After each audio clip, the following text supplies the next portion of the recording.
مرحبا بكم في برنامج السلقلقي تحت المجهر. اليوم أتينا لكم بكفر جديد للسلقلقي ياسر الخبيث لم يسبق له مثيل.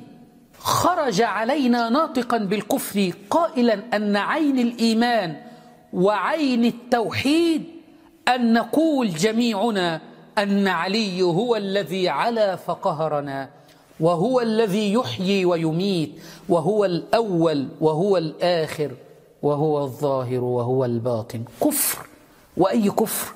إنه كفر السلقلقي ياسر الخبيث.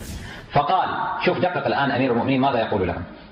قال لهم: أنا الذي علوت فقهرت، أنا الذي أحيي وأميت، أنا الأول والآخر والظاهر والباطن. هذا القاصر في عقله حينما يسمع مثل هذا الكلام يقول هذا كفر، كما حصل فعلا. الآن سأتم لكم الرواية وتجدون يقول هذا كفر. لكن العالم الفاهم يعرف أن هذا عين الإيمان، عين التوحيد. طبعا سيحاول يرقع في آخر الفيديو بعد أن فضح أمره، أي هو الأول والآخر، أي أول من آمن برسول الله وآخر من رأى رسول الله صلى الله عليه وسلم، وهو المحيي المميت الذي أحيا السنة وأمات البدع.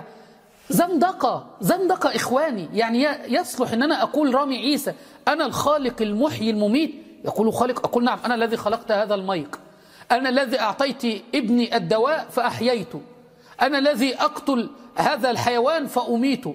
أعوذ بالله، كفر. الله يقول وهو القاهر فوق عباده. سلقلقي يقول لا، علي هو الذي قهر فعلى علينا. الله يقول هو الذي يحيي ويميت، فإذا قضى أمرا فإنما يقول له كن فيكون. سلقلقي يقول لا، الذي يحيي ويميت هو علي بن أبي طالب.